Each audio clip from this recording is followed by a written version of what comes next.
My name is Paul Rowland. I'm the country director for IFES for the Pacific Islands. And I hope everybody's doing well out there this evening or this morning for you. It's evening here on the East Coast of North America. And we're joining now 3 time zones in the Pacific.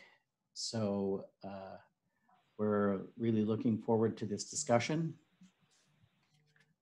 I'd like to welcome those who have attended our previous sessions and talk about a bit about our a little bit of an introduction if we're ready to go. I think we are. Good. So I'd like to introduce our team this evening. Thank you very much to the Fiji Elections Office, Mohammed Sanim, who's hosting and will be moderating the session. I'd like to introduce Virginia Atkinson, who's our Senior Advisor for Inclusion. Rebecca.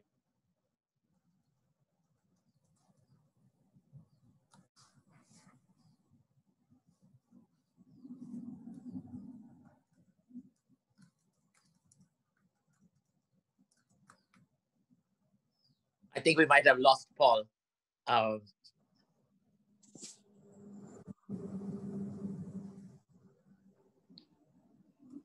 Just give him just 1 second to connect.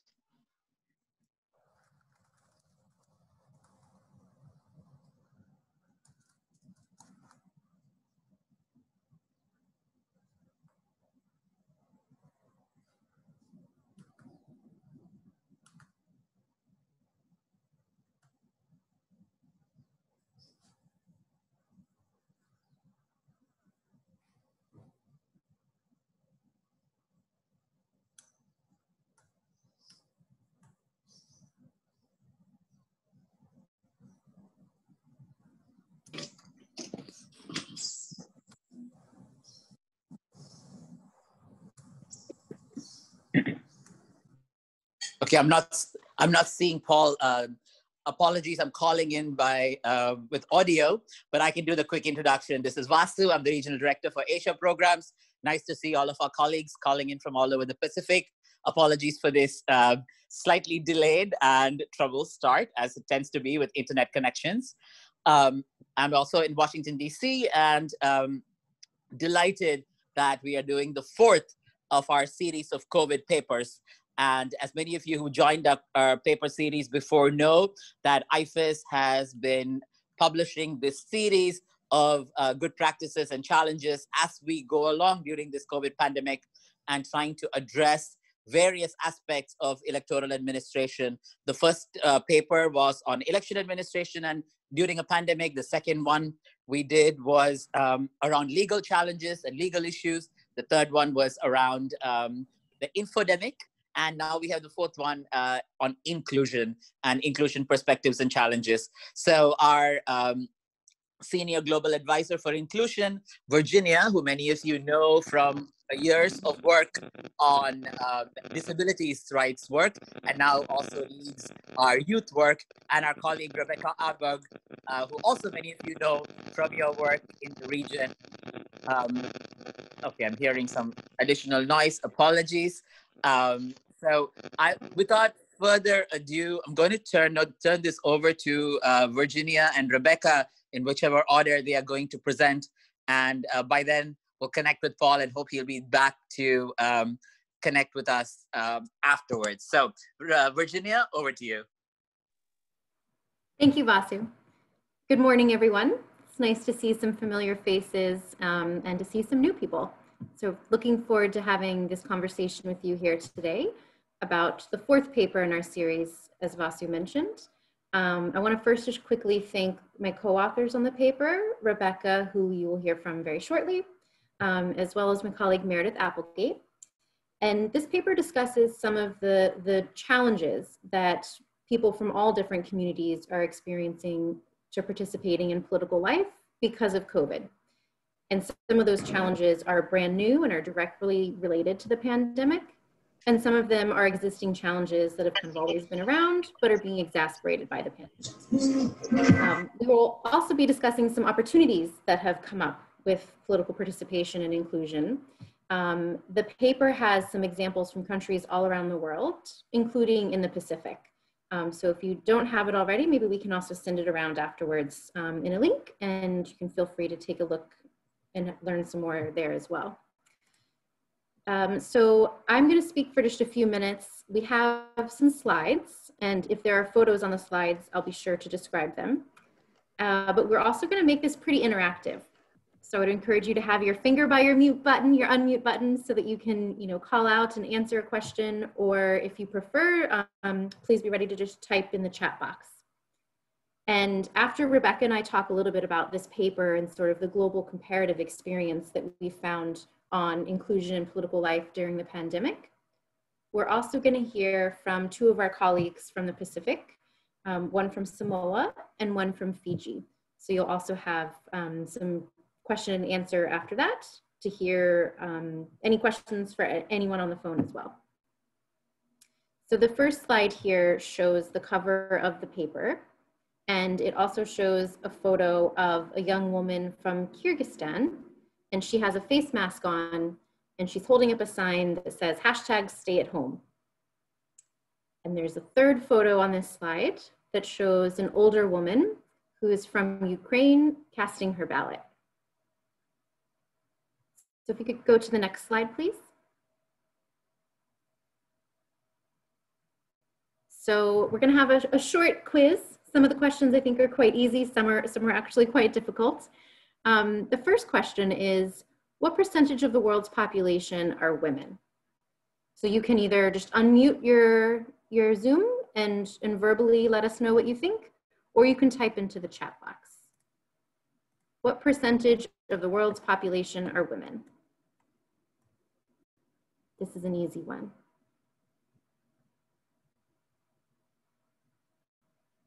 Any guesses?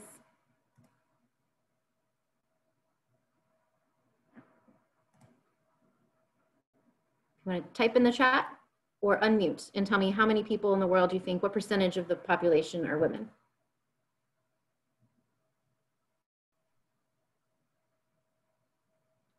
%51% is a guess. Yep, it's very close. It's actually 49.6.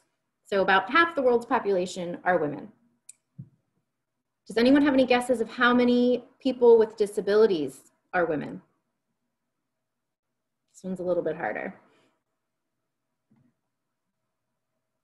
So how many people in the whole world have a disability and are also a woman?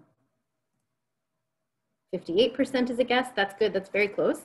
There's actually 60% of the world's population are women with disabilities. Our next question. Of the entire world's population, how many are 24 years old or younger? So everybody in the world, how many are under 24?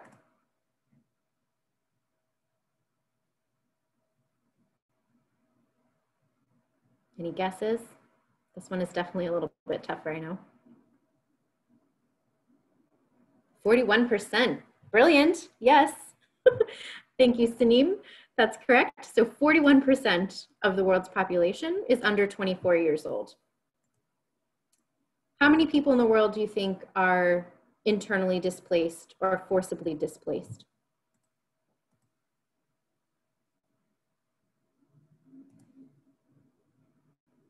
So how many people all around the world are internally displaced?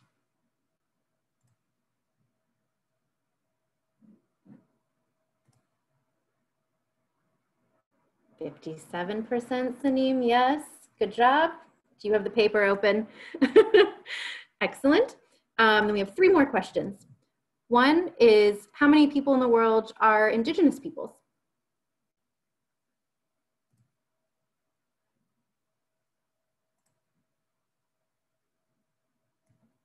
So it's estimated that 5% of the world's population are Indigenous.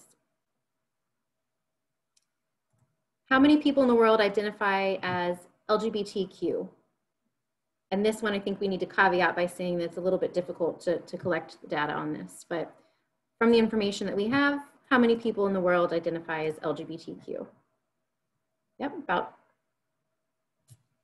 FEO has the answer again. Yes, it's about 3.2 to 3.3%. And we think that estimate is probably really very low. And that's due to challenges because of data collection. And our last question, how many people in the world are a religious minority?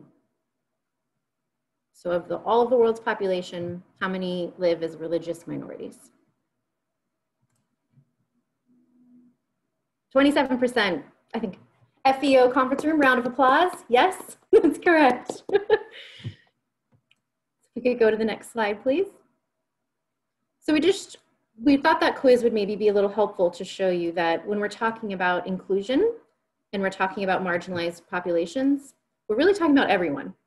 So if we're leaving out the 27% of the world's population that are religious minorities, or the 57% that are internally displaced, half of the world's population being women, we're really leaving out a large chunk of the population. So when we're talking about inclusion, we're really talking about everyone. And this infographic on the slide here is found in the COVID-19 inclusion paper. And we'd also be very happy to share it with you if you think it would be helpful in your advocacy to show sort of how many people around the world identify with all of the different groups that we were just discussing. We'd go to the next slide. Thank you. So we have another question now. So as governments are considering alternative voting methods, so things like mailing in your ballot or online voting or advanced voting, to help mitigate the spread of COVID-19, which marginalized groups are most impacted by not having an official address where they can get their voter education information, or if the case is applicable, their mail-in ballot? So you can just unmute and shout out what you think the answer would be, or type into the chat box. So which different groups do you think are having the hardest time participating in political life because they don't have an official address?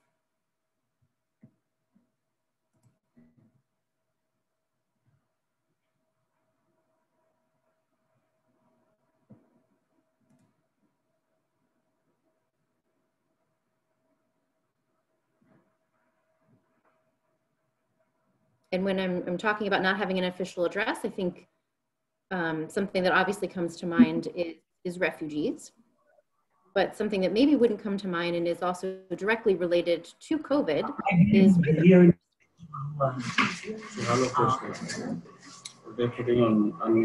Hi, I'm Peter. I think we've had some more people join us.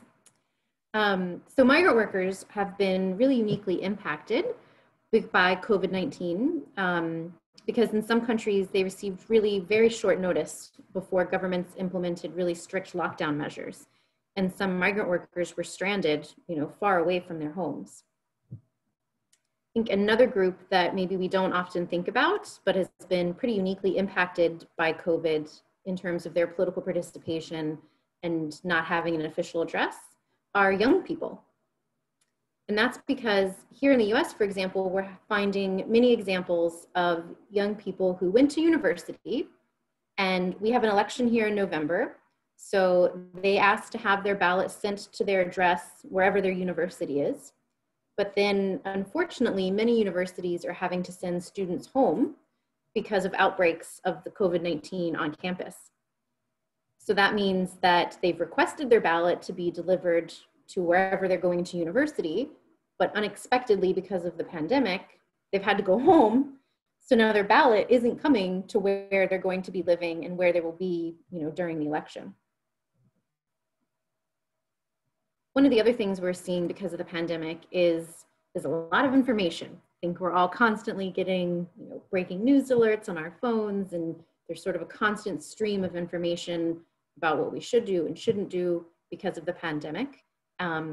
And there's also been a lot of disinformation around the pandemic.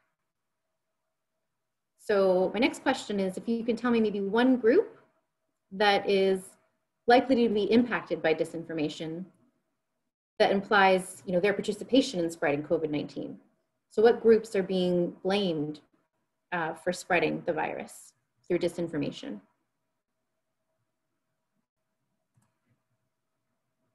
I see migrants and IDPs on here, but I'm not sure. I think that actually was from the last one, wasn't it?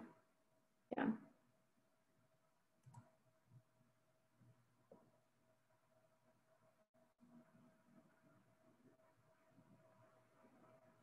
So I think one thing that comes to mind that we're seeing in a lot of different countries is Asian minority groups being blamed for the spread of the virus. We're also seeing, for example, in Ukraine, some political leaders said there that the reason that this virus was happening is because Ukraine had allowed gay marriage, and that this was, the reason why the virus was now spreading. So there's all sorts of disinformation and incorrect information being spread around online, targeted to specific groups related to the virus. So if you could go to the next slide, please. So I mentioned before that we're seeing some new barriers to political participation and some existing barriers. One of the new barriers to political engagement is lots of government offices are closing, and so far we've had 65 countries around the world that have postponed their elections. And so imagine if you are a young person that came of age in the time between that originally scheduled election and when the new one has been scheduled. So what do you do in order to register to vote if the government office is closed? We're also seeing, obviously many schools have been closed, and so there's a democratic learning gap that's happening there, with civic education courses in some cases being stopped. We're finding internally displaced people are having a difficulty updating their registration because of the government offices being closed. And also, sometimes the election management body doesn't close all of their offices. Maybe they keep, some open and some are closed, but the ones that are closed are the ones that are responsible for gender and disability rights programming. So those are often among the first offices that are closing in election management bodies around the world. Next slide, please. So we're also seeing some existing barriers that are being exacerbated because of the pandemic. So for example, Indigenous people might already have had a low level of trust in the government because they were underserved. And that's even more so now because of the pandemic. So that historic distrust that was always there is now being exacerbated by, in many cases, government's sort of lackluster responses to the virus. We're also hearing from a lot of the partners that we work with from youth organizations, this sort of coming of age during the pandemic could be particularly problematic as many governments are mishandling their responses to the pandemic, and young people are forming their opinions on politics right now. And so this is sort of their formative experience of what they're seeing. And so there's a lot of concern that coupled with the lack of civic education because of schools being closed, could lead to a generation of young people that are not as engaged in politics. Go to the next slide, please.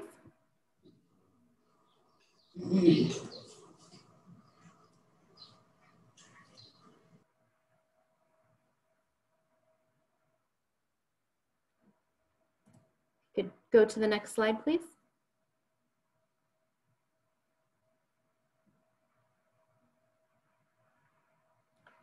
So this slide shows quite a few of the different barriers to political participation.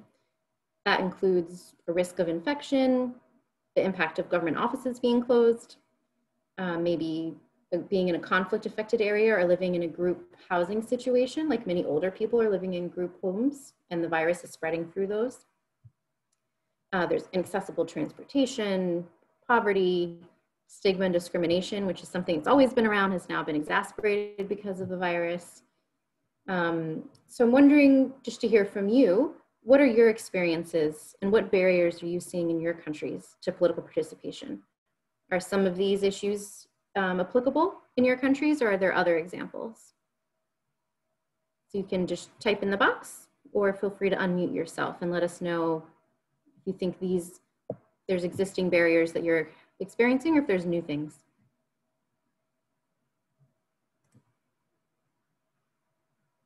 So one thing that comes to mind, given our technical experience and difficulty with the meeting today, is sort of issues with the internet and our reliance on the internet now for engaging with everyone in terms of political participation.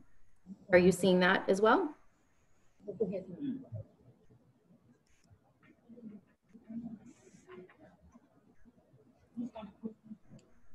You can feel free to unmute and share your experiences with us in terms of barriers to political life.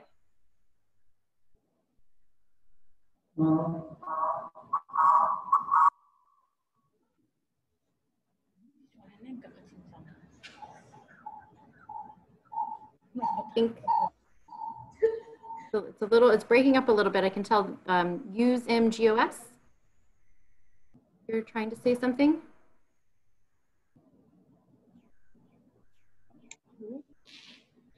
Maybe if you can type in the box, if that might work better.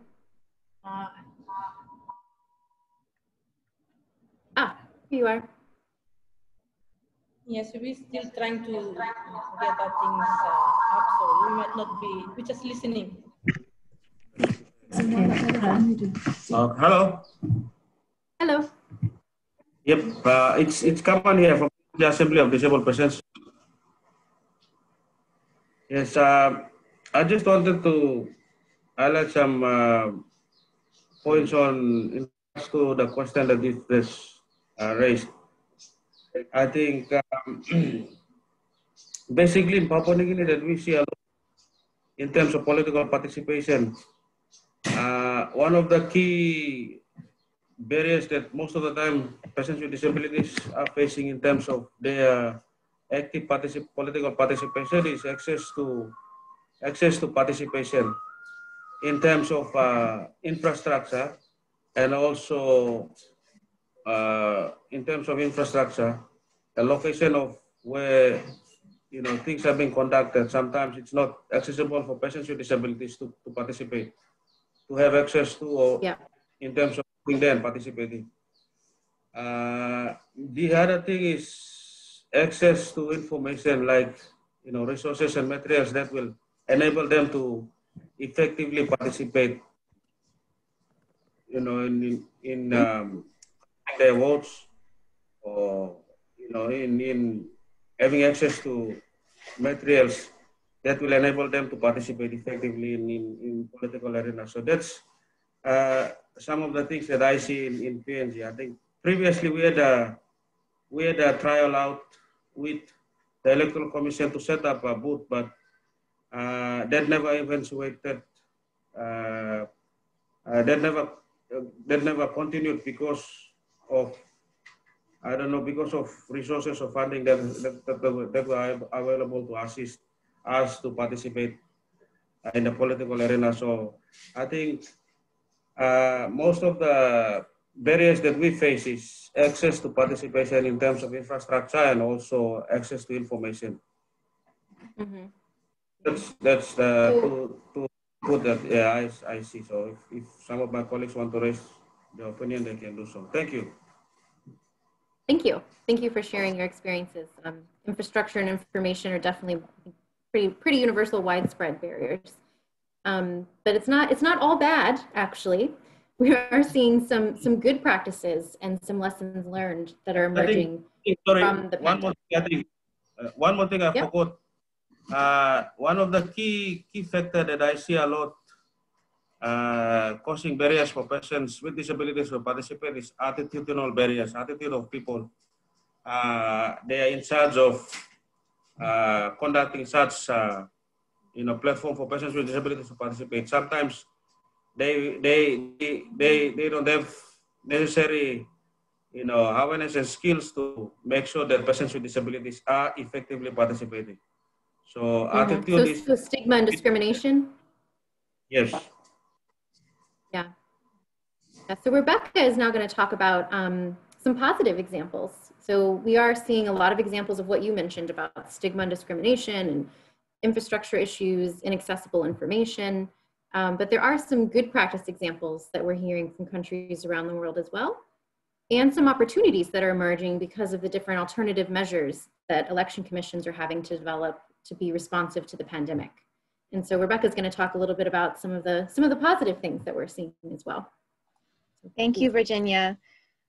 So I get the fun part. I get to talk about how this can be something that really helps us learn some lessons and make changes that will make all processes more inclusive for people who are part of marginalized groups, but also everyone in future. So I'm showing on the screen right now a quote from Antonio Guterres, who is the UN Secretary General. And it says, "We have a unique opportunity to design and implement more inclusive and accessible societies." And this quote really encapsulates one of the main points that we make in the paper, which is that although things are very challenging right now, people are experiencing some unique barriers, as we talked about, and also some exacerbated barriers. It's also, given everyone the chance to really look at the systems that we have in place and, decide what can we change to make it better in future. So there are three ideas that are discussed in the paper along these lines. The first is applying the concept of building back better to political systems to make them more democratic and more accessible to everyone. So many of you are probably familiar already with the concept of building back better. It was created to talk about after a natural disaster has happened, for example, and infrastructure is being built up. You don't have to just put exactly what you had in place. You can renovate, you can do something new. And so in the context of these political processes, you can do things like include additional forms of alternate voting measures into the future. You don't have to stop doing those things right now. We also talk about building resilience for the next crisis. I think one thing that we've seen, around the world and all experienced is that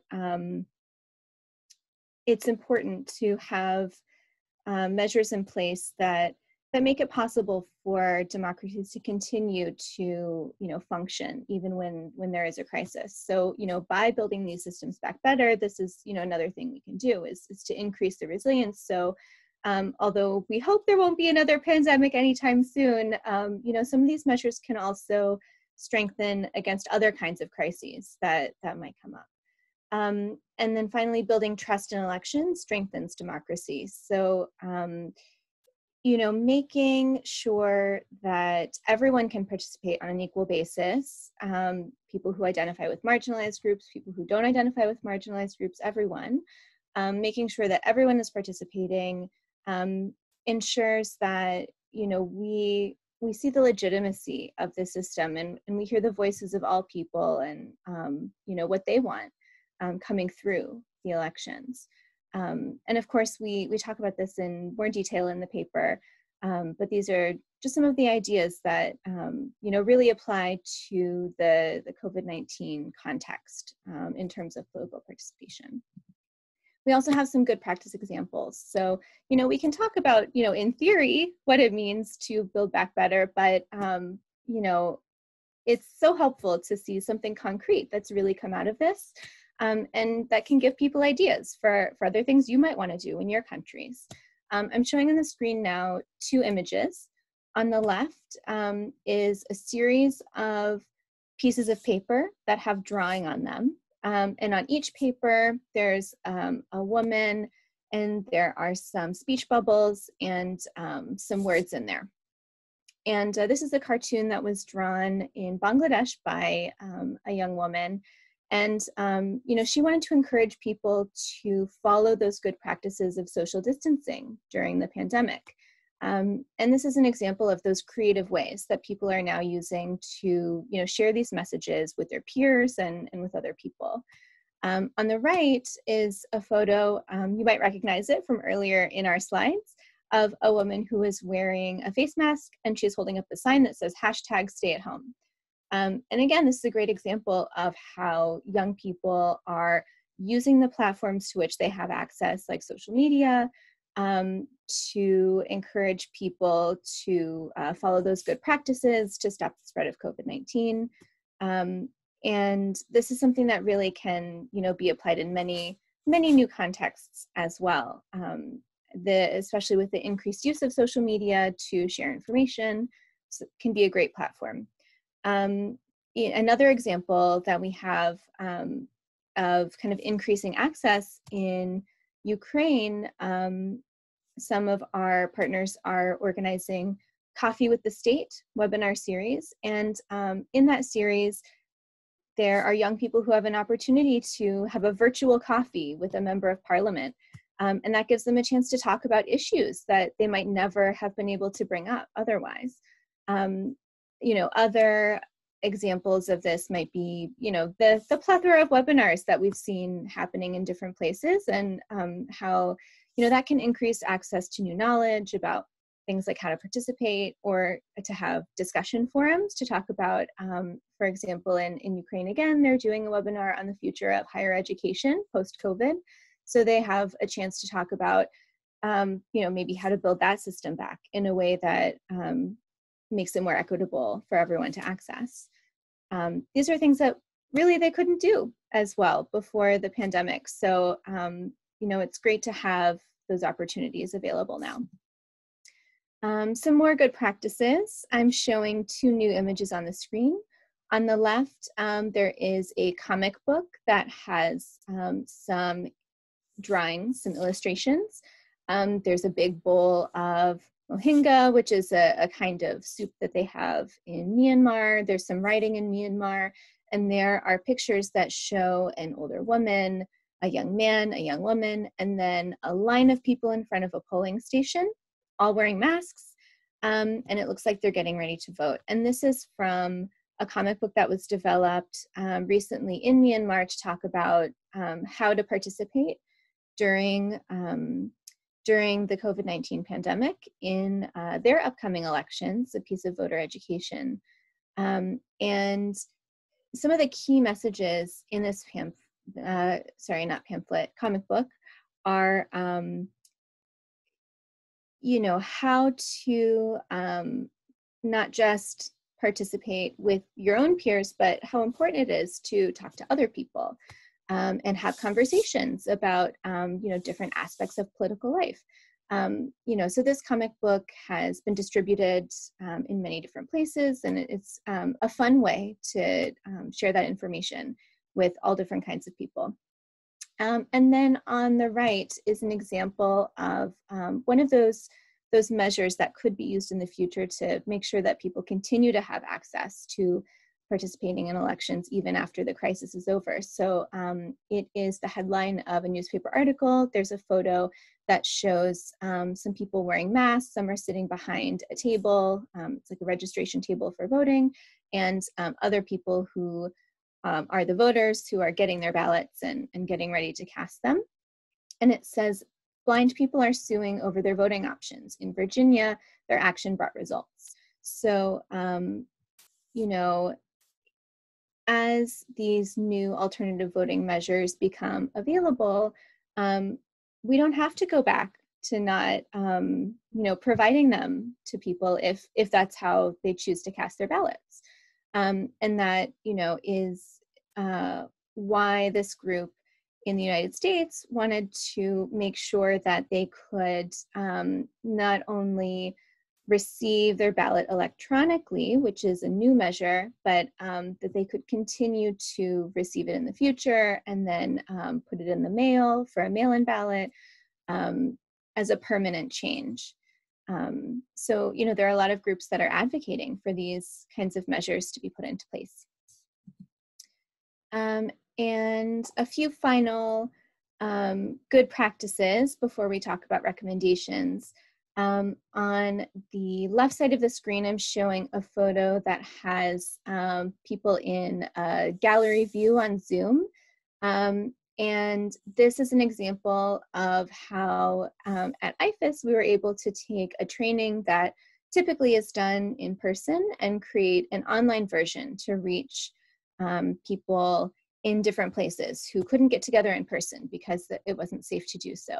The picture is from Pakistan, but I know we have on this very call many people from the Pacific Islands region who have participated in our Power to Persuade program online. And when we have the discussion later, hopefully we can hear from you about what your experience has been, having that online opportunity. And then on the right, we have another photo. It's a screenshot of yet another Zoom call, as they all seem to be these days. And this is a group of people who are deaf in Tunisia. And in Tunisia, there was a series of webinars where they could talk about different issues of interest. And one of the most important things to be able to share about this is that it wasn't just that participants were deaf, but because it was online, there was an opportunity to have a deaf moderator. Often when hiring sign language interpreters, for example, it could be logistically difficult to get them there. And by doing things online, there's no travel time. So that provides a new option. And so we have a few recommendations in the paper that, have some examples of how we can really take those ideas, the 3 ideas: building back better, building resilience, and strengthening democracy by making the systems more inclusive, taking those and implementing them in this COVID-19 context. The slide that I'm showing has a lot of text, so I'm just going to highlight a few things. And of course, we can talk in more detail later on, and there's more in the paper too. And I hope you all have a chance to read that as well. But one of the biggest concerns that we've heard across different groups of people who identify with groups that experience additional barriers is that they're not being consulted necessarily.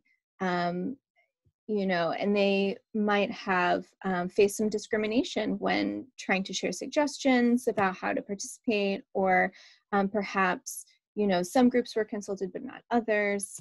So I think many people on this call can speak to your own experiences on this, but consulting with representatives of those groups is really important to knowing what it is that would enable them to take part in elections and political participation. We already talked about alternative voting options. Resources for things like safe childcare can ensure that polling staff, this often impacts women who serve as poll workers and might also be caregivers, making sure that they still have the support that will give them the opportunity to participate as polling staff. When moving events and activities online, which I think many of us have experienced a lot recently, make sure that the content and delivery are accessible. So, that means if there's a document that's going to be shared like a PDF, make sure that it's readable by a screen reader. And another good example would be, as Virginia and I have been speaking, we've been describing out loud what all of the photos look like, because we want everyone to have access to that information, which in this case was visual because it was in photos. Sometimes polling stations can be limited because it could be, the case that they want to make sure that those stations all have the appropriate safety measures, and so they want to have fewer people who are working at the polling stations and will be less exposed. So just making sure that when you're reducing the number of polling stations, that the ones that are open are still accessible to people with disabilities, Indigenous peoples, ethnic minority communities, and then also something that might impact people in the Pacific Islands region is places that are remote, right? Because sometimes it can be really far to get to the polling station. So just making sure that no one loses their access to vote because their polling station was closed. They have some alternative options, perhaps. So you know, I think we could just talk all day about a lot of these things, and I wish that we had more time, but I'll just, you know, close out this part of things by highlighting that designing voter education for online and broadcast media is great, and it's a good opportunity to have some diverse representation of people from different groups, because when people from different groups see themselves represented, you know, that really says a lot about how inclusive that political process is. And again, as we mentioned earlier, registration could, you know, really be impacted for young people who perhaps, you know, weren't old enough to vote for the original election date, but maybe the election was postponed because of the COVID-19 pandemic. And perhaps now it's a later date, and so they are eligible. And in that case, if it's possible to register them, to make sure that there's a streamlined process so that they can still participate. So again, those are just a few of the recommendations. There are many more, and you know, we're also looking forward to hearing from you what your experiences are and what recommendations you would have for making the process more inclusive. So I'll just leave us with a couple of questions to think about. You know, what experiences or ideas do you have for inclusive political participation during COVID-19? Do you have examples from your country of things that you're planning to do, things that you've already done?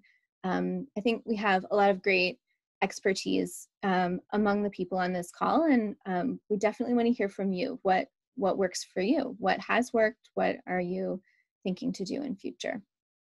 And I know that we'll get into that discussion a little bit later. So for now, we can talk about questions when there's time, and I will turn it over to, I believe, Sanim from Fiji Elections Office. I'm actually going to pick it up from you, Rebecca, so thank you. Thanks, Hillary.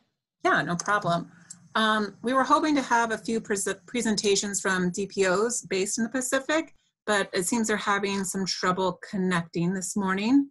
So it's kind of a shame. Apologies for that.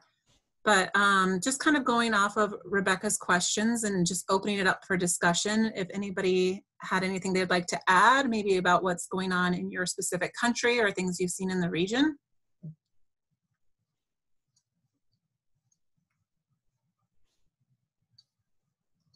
Yeah, Sanim, please.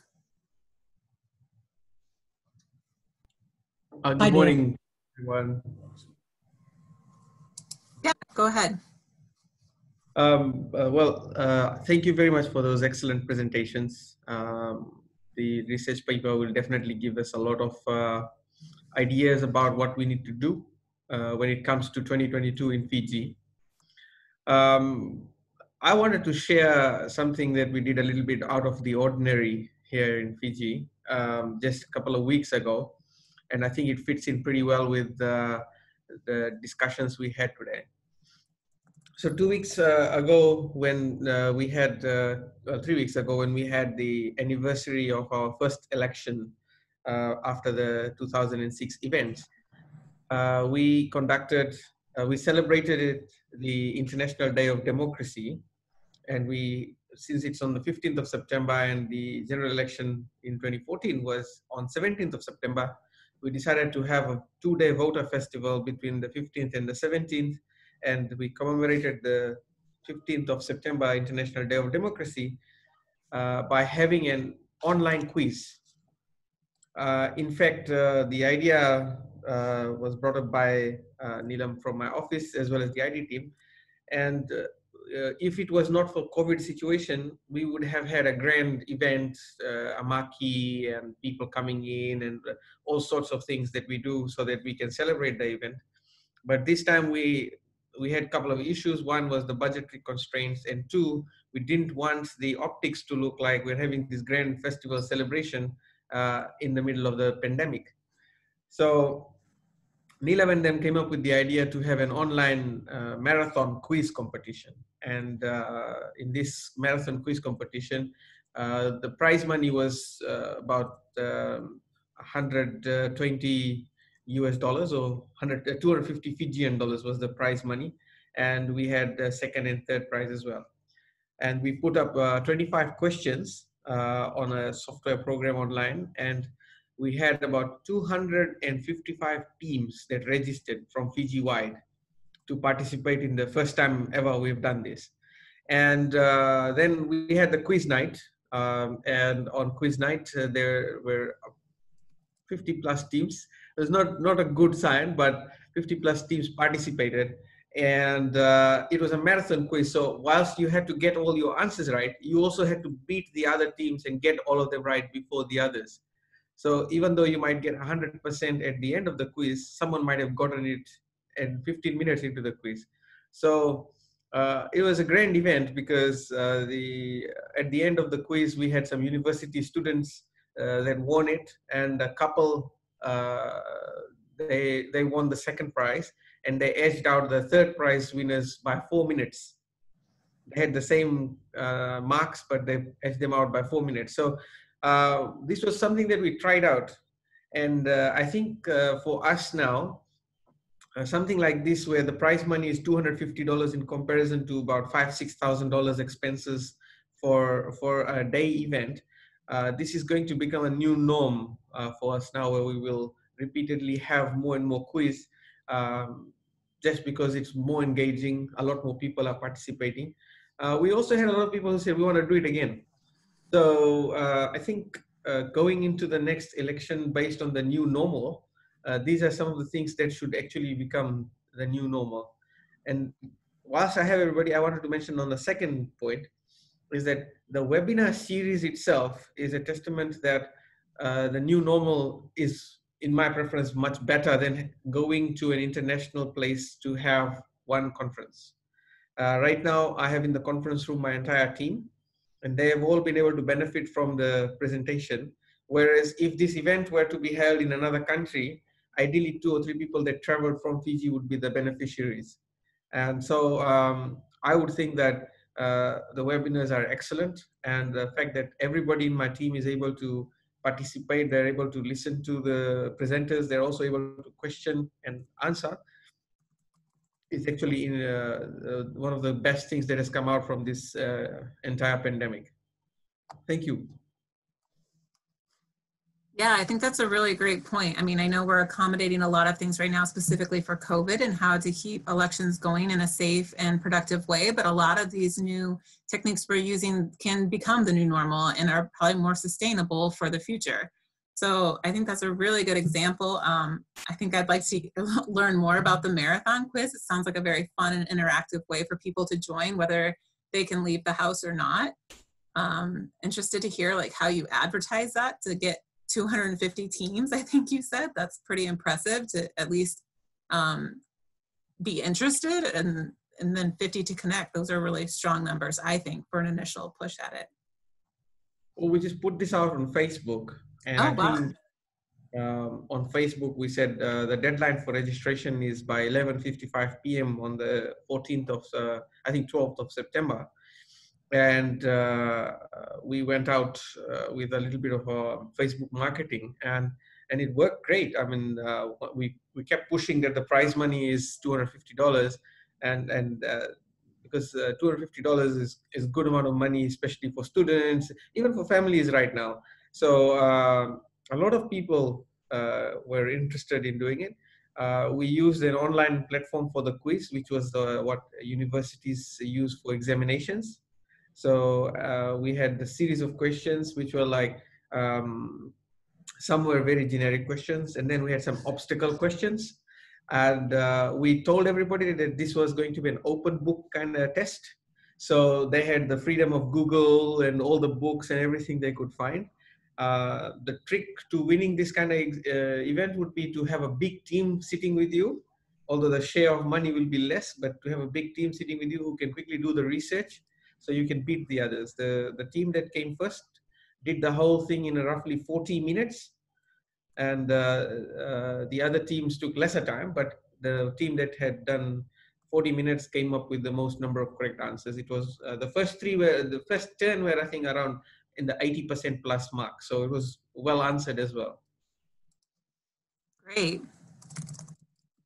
I just saw that one of our guest DPOs has joined. I'm wondering if she can hear me. Patino, can you hear me?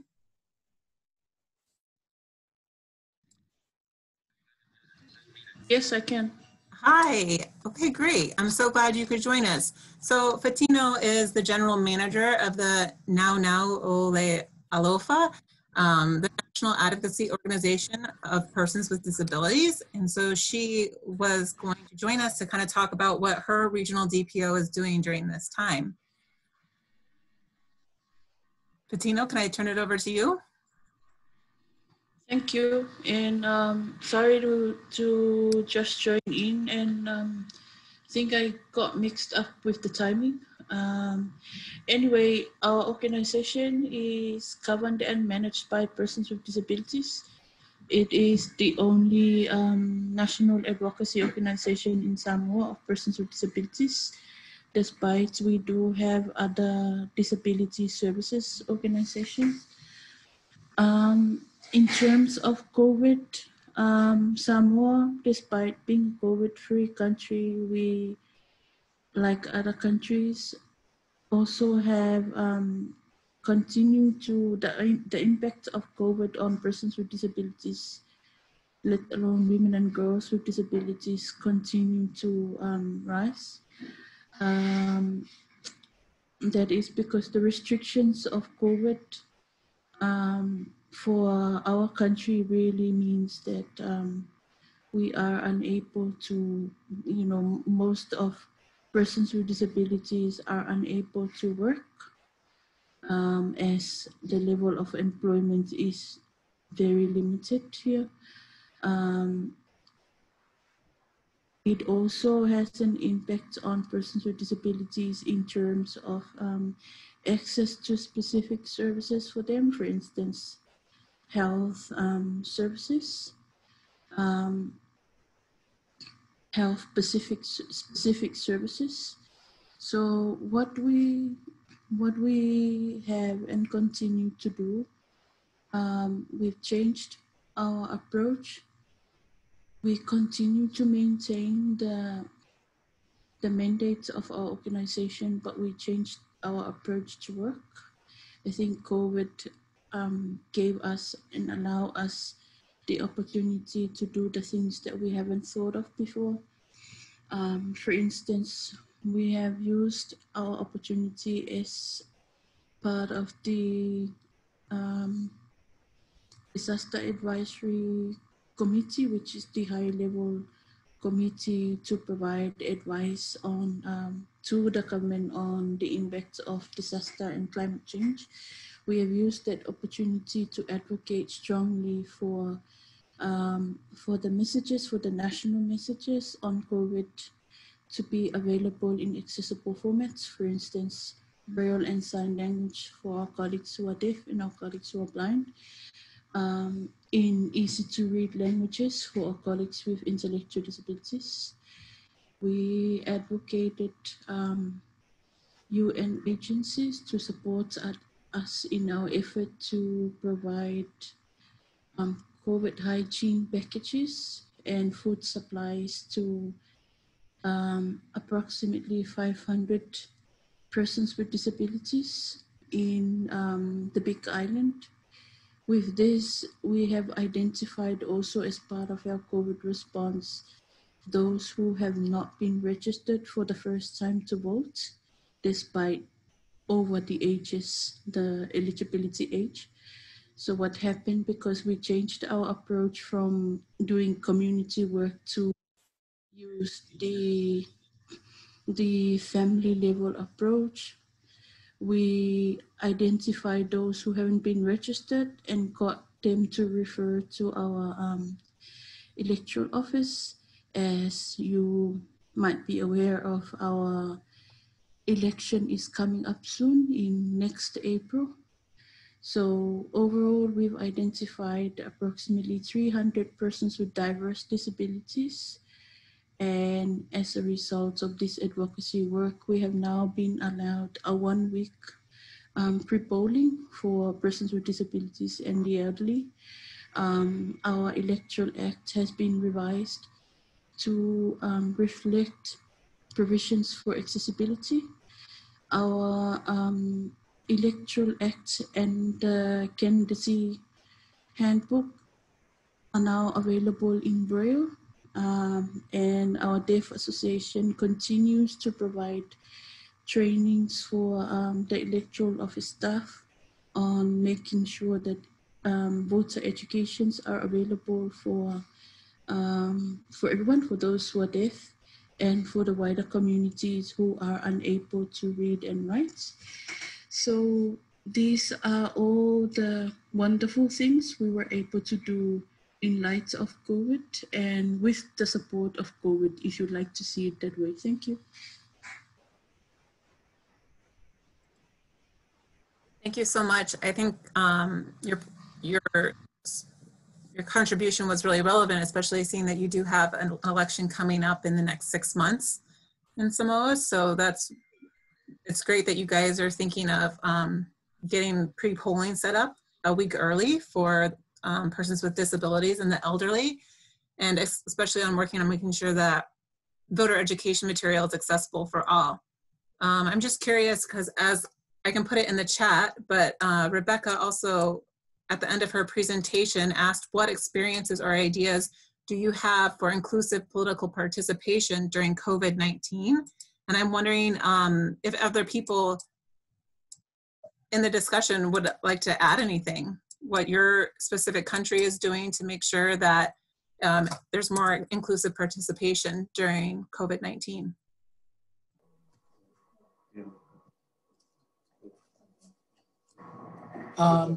Hi there. Hello, would you mind introducing yourself and where you're from? Yes, good morning from PNG, Port Moresby. My name is Peter. I'm one of the members of the PNG Assembly of Disabled Persons attending this the workshop right now. To add on to the issue you have raised, to bring some discussion around that. Obviously, as alluded to my colleague earlier on, PNG is a very challenging place. The environment is, the geographical condition is very tough here. And yeah, so as he has alluded to, with information and the information challenges and the infrastructure challenges is the obvious one still faced by persons with disabilities. But an idea that I just wanted to put forward, maybe, I guess this was just prompted by the discussion in which we are doing now. I have not made any discussions with my colleagues, but maybe just to put forward this thinking would be that I think what I would like to see as an individual and to move forward with my organization, the PNG Assembly of Disabled Persons, perhaps we can advocate, we can make awareness and advocate to the political registrar. I'm looking at the political registrar here in Papua New Guinea, which all the political parties register under before they endorse or this political party represents for the any decision-making process in the elections and all that. So what I would like to demand or advocate to is that perhaps this organization, the PNG Assembly of Disabled Persons, could advocate to the political registrar and through the political registry office, maybe engage all the parties and all the party leaders, all the party officials to provide the information, maybe in a booklet or in a browser where they can, instead of us, because of this new norm that we are unable to, gather in big numbers and all that, maybe they can send the information to our office here. So all the political parties can send their, all the information and what sort of, platforms or what sort of grounds that they are standing on, so they can put all the information to our office and maybe work with our office that we can work ourselves to create accessibility for information, and through that we can know which party that we want to vote or which individual member that we want to support and consider for our constituency. Yeah, so that's one that I'm looking at, because I really want the engagement from political parties. That's where the political information come out from. And in PNG, we know that we have a lot of political parties, unlike the US national system where you have Democrats and the Republicans. I believe it's easy, and the information, given the accessibility of online system in developed countries like US, persons with disabilities and even for persons with vision impairment, they're accessing information very easily. But for us, only mode of communication here, we get information through the radio and media, television, radio and television, but radio and television they're not accessible in the rural areas. So I think I'm putting this, my suggestion or my proposition forward for the office here. Maybe they can look at, maybe they've been collaborating only with the Electoral Commission, but I would like to see them approaching the political registry office and try to engage the political parties to send their own information to our office. Thank you. That's one of my points that I would like to make. Great, yeah, I think that's a great example. And I think, Virginia, would you like to add on that? Yeah, I just wanted to share an example. What you were talking about reminded me, just this morning, I had a phone call with some of our partners in Ukraine, and they have elections in just a couple weeks at the end of this month. And you were talking about access to information, both about from a political party perspective, but also about the process. And two of the things that they're doing there that I thought are really neat is, one, they have worked with the Election Commission so that all of the posters and all of the paper materials related to voter education have a QR code on them. So people with low vision and people who are deaf can scan that QR code, and it will take you to either a video with Ukrainian Sign Language that says exactly the same information that's on the written pamphlet or poster, or to a radio recording, to an audio recording of that information in audio format. And I think lots of us are maybe becoming more and more familiar with QR codes now. At least in Ukraine, they were saying that many restaurants are now, instead of handing out menus, which then need to be cleaned, because of the virus, they are having QR codes, and people can scan the QR code and then access the menu that way. So in a place where they weren't usually familiar with QR codes, now people are becoming familiar with them because of the virus. And that information is now being used to disseminate voter education information. Then the other thing that they're doing that was related to what you were saying is about political parties. And they have the same problem that you were talking about, that maybe the Election Commission does put some materials in accessible formats, but political parties are not putting information about their policy platforms in accessible formats. So you might have information about where to go to vote and how to mark your ballot, but you don't have enough information to maybe make an informed choice of who to vote for. So what they are doing there is they've started organizing Zoom webinars like this one with political parties to advocate for making their policy platforms in accessible formats. And they're trying to get all of the different parties to agree to do that so that there'll be some peer pressure. And so they've got a couple parties that have agreed to do that so far, and that's looking like it'll be helpful in terms of getting all of the parties to agree, because none of them want to be left out. And something I think that has been helpful in that context is pointing out how sometimes elections are won by like a very small margin. And if you were reaching out to, in this case, you're talking about people with disabilities, that's 15%, on average of each population. So that's 15% of voters in your country that you are not talking to, and that could perhaps turn the tide of the election if you were to put information in accessible formats.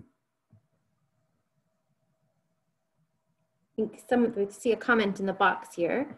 One of the things we do for people with intellectual disabilities is we ensure the candidates have their photos behind their names for identification purposes.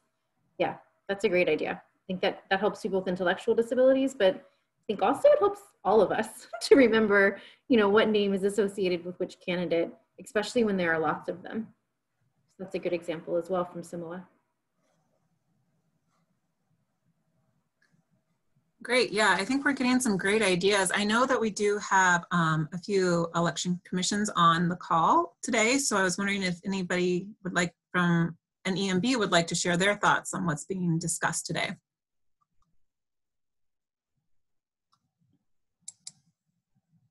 I know we had Saneem earlier with his great idea of the online marathon quiz.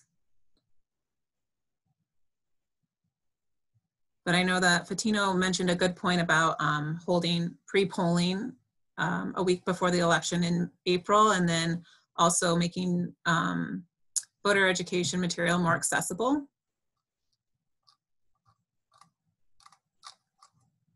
Anyone else?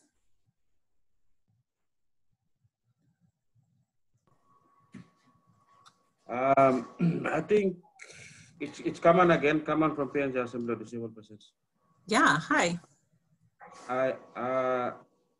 In 2012, PNG Assembly of Disabled Persons, together with the Electoral Commission, did a trial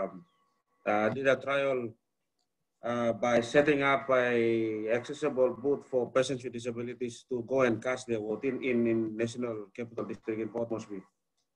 So, which in that setting up, some persons with disabilities were engaged as polling officers and polling officials to assist persons with disabilities, to other persons with disabilities, and to participate to cast their vote. So it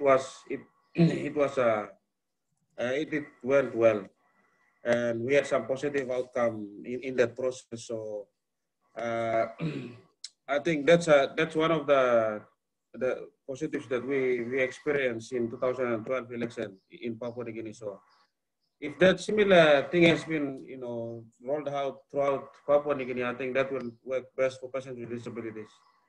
And one of the experience that we've seen in that process was sometimes people think that persons with disabilities might be people have perceptions that persons with disabilities might have specific designation for them to go and cast their vote. But if we mainstream that throughout throughout the districts and provinces in Papua New Guinea and set out special polling booths, recruit persons with disabilities to become polling officers, to assist persons with disabilities to cast their vote, that will work really well, I think. And that's an experience that we've seen in 2012 when 2012 general election. That's one. The other point that I would like also to raise regarding the electoral roll. How effective is the electoral roll capturing different marginalized groups? Huh? So if we have a very effective and updated electoral roll with all the informations that are captured in the roll, then you would have sufficient information to plan ahead for the election, because that will set a platform for you to plan and budget and capture every marginalized groups in the election process. So that's the point that I would like to raise also. Yeah, those are also very good points, that if you can expand more accessible voting locations for people, it'll be easier for people to access and have their voice be heard. But it's also probably a good idea to update the voter roll so people on the commissions know who needs that assistance and where to identify it. So that's a really good point to make and not to be overlooked. I see that Fatino made another comment in the chat. One positive thing we successfully advocated for in Samoa was for the translation of voter education into local language, inclusive of sign language, deaf-led interpreter in election campaigns. So that's great that you guys were able to incorporate all of those accessibility options for your citizens.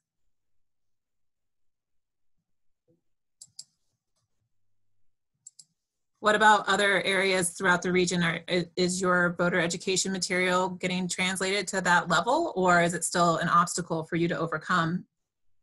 You can either unmute yourself or add your comment in the chat if you'd like for me to read that for you.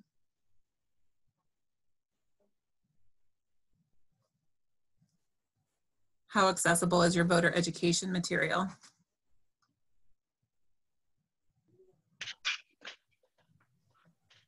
Hello, Sienna from Bougainville Disabled Persons Organization here in Bougainville. So I want to share some experience and challenges which we have here in Bougainville. Yeah.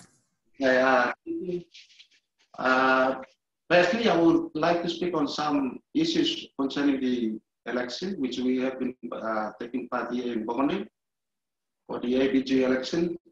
Which really, for the election, from my observation, I've seen that persons living with disability was really not really accessible. Like during polling booth, the polling booths were not really accessible. Also, the involvement of persons with disability through the during the election was the involvement of them taking part in the election, like polling officials and counting officials, but because of limited space. So I think it's been a very big issue that we have been facing here in Bougainville. Also for the COVID-19 pandemic, for us here in Bougainville, we have been carrying out some awareness, but information, based on information, it was not being carried out throughout the regions, the 3 regions here in Bougainville. So I think awareness was lack of awareness based on persons with disability. So I have been carrying out a few awareness throughout the as far as central and south, but the information was not done through the remote areas. I think for the awareness, we need to have some more awareness for us here in Bougainville, based on the COVID and also for the elections, involvement of persons with disability here in Bougainville. Thank you. Hello. Yeah. Margaret Kiroha from the Women's Federation.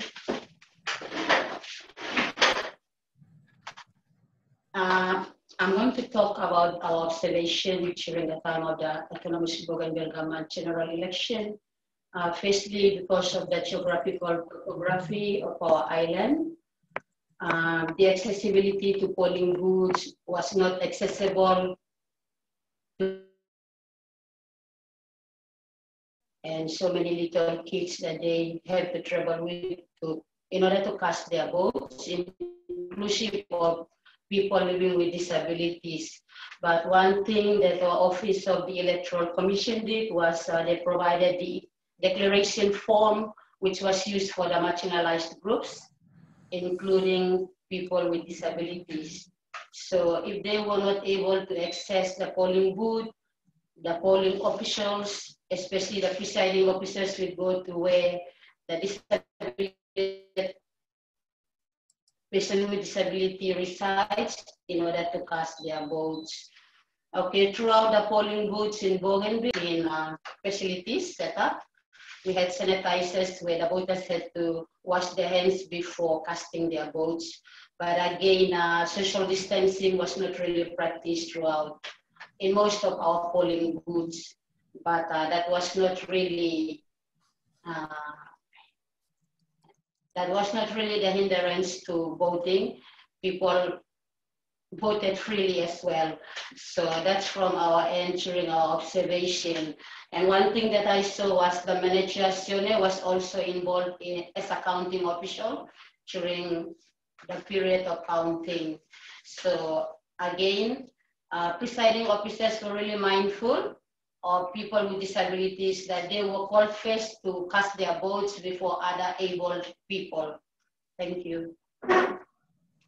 Yeah, thanks for sharing that. That was very interesting. I had a follow-up question for the first speaker. He said that there was a lack of awareness for the election, around the election, and I was just wondering, who did you think shared responsibility in making sure there was more awareness around these issues?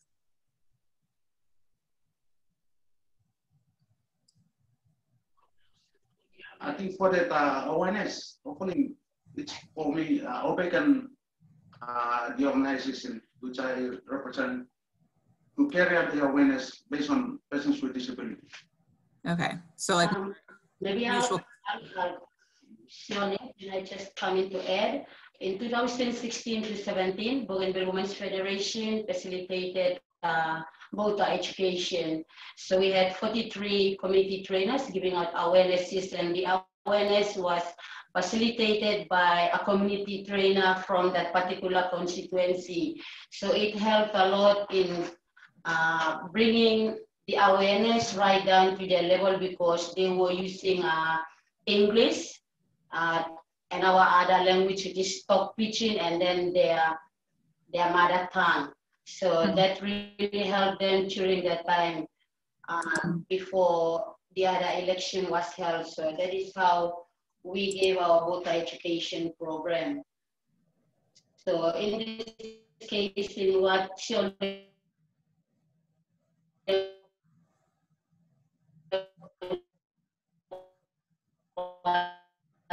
mentioning, it is the was facilitating of the reach of the marginalized people because of the geographical features that we have in Bougainville. Most of the awareness on voter education just goes to the areas or villages just around the highway or along the roadside. And people out in the mountains, they do not really get these awarenesses. Great. Thank you. I also received a message in the chat that says in the Solomon Islands, the COVID-19 will be impacting our people with disabilities more than before. There is still no clear plan, even when we have a by-election coming in November. We need more awareness for inclusion during voter registration, campaigning, and election day. So that was from the Solomon Islands. There was also in a chat for everybody to see regarding from Fiji, the Election Disability Access Group was set up in Fiji between the Fijian Elections Office, DPOs, to discuss election-related issues with persons with disabilities. This was done in 2016 through a TOR, and the Election Disability Access Group is responsible for ensuring that persons with disabilities are able to access electoral processes to the extent possible. The International Observer commended the FEO and DPO for this initiative during the 2018 general elections. So those are all really, sorry, there's more coming in. So Palau also just made a comment, virtual discussions by email or Zoom works for small countries like Palau. This is helpful, especially a small country where we are all connected in some way and don't want to be seen you are actively participating or intervening in political campaign activities. Here in Palau, people see the political campaign activities as just supporting the candidate for elected office, but don't see it as an opportunity to be creative in addressing your pressing issues, such as ensuring meaningful participation for persons with disabilities in the political campaign activities. For your information, Palau general election is on November 3rd, following the US electoral system. Sorry, people are coming in. Ballot paper is translated into local languages as well. Our OPD and DPOs observed one of the state's elections and presented the recommendations to the Election Commission office. So there's a few more examples of what's going on throughout the region. I was just wondering, I was going to open the floor up for any more comments because we have about 4 more minutes left. So if anybody else would like to share what is impacting your specific country, please feel free to share. Hello. Yeah, hi. My name is Tashik. I am acting chairman for disabilities. My issue is my experience when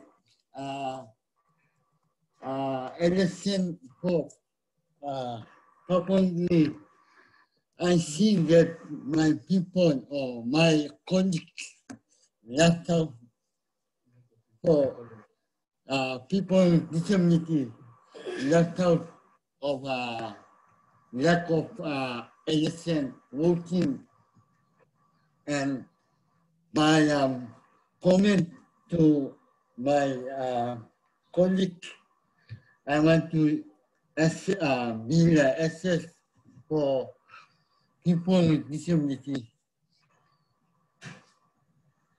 for voting, like a deaf person or a deaf woman, no sign or no access sign for them to go to their vote. So that's my issue. Or otherwise for people with disability. Yeah. Great. Thank you for sharing. Yeah, I think we need to try and make these as accessible as possible. Yeah. It's a very good point. Okay, anyone else? All right, so with that, I'll pass it back over to our initial presenters, Virginia and Rebecca, for some final comments to close us out. Hello, oh, sorry. From Bougainville, Caroline from Bougainville Women's Federation. Just to add a few more comments on the participation of women in the electoral process. That's something that we as an organization strongly advocate on, and would like to see as much as possible that women really participate without any violence during the electoral process. So in terms of voter education, that's still a challenge, that's a barrier that needs to be taken on board by different stakeholders apart from the office of the Bougainville Electoral Commission. So that's something for us as an organization to continue to advocate on, that voters are educated on the electoral process so they are able, especially women and women living with disabilities, so they are able to access the polling stations and participate throughout the polling process. So that's just an additional comment from Bougainville. Thank you.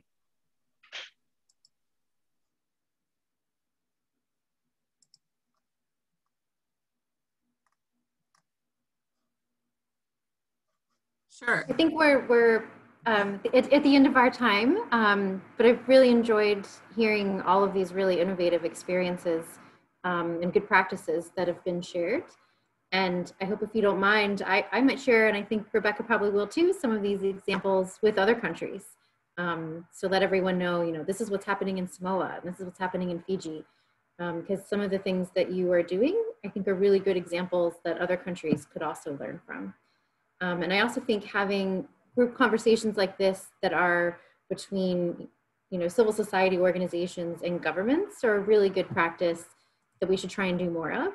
And one of perhaps the bright spots that have come out of all of us being at home and under quarantine because of this virus is that there's actually more opportunities for us to all, be together from different countries and share these good practices and lessons learned. So I'm aware of the time, I guess I'll just end it there. And Rebecca, I don't know if you wanted to add anything, say goodbye to our colleagues. Nothing else for me, but it was certainly a pleasure to get to speak with all of you today.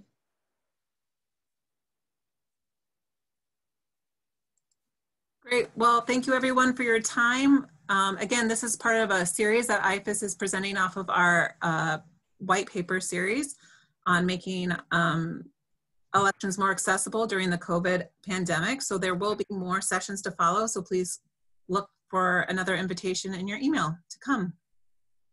Thank you.